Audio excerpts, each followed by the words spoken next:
type of knife do you carry as an EDC, everyday carry?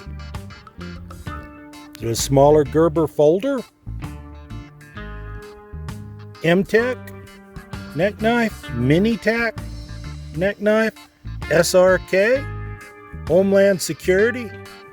Gerber Strong Arm? What is it? Each person's needs are different. Each day is different. Depends upon where you go. Let us know in the comments below. What EDC knife is most important for you? Which EDC knife would you bet your life on? Let us know in the comments below. Would your knife be a Kershaw?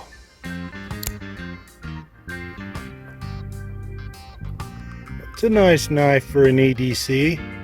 Something to consider.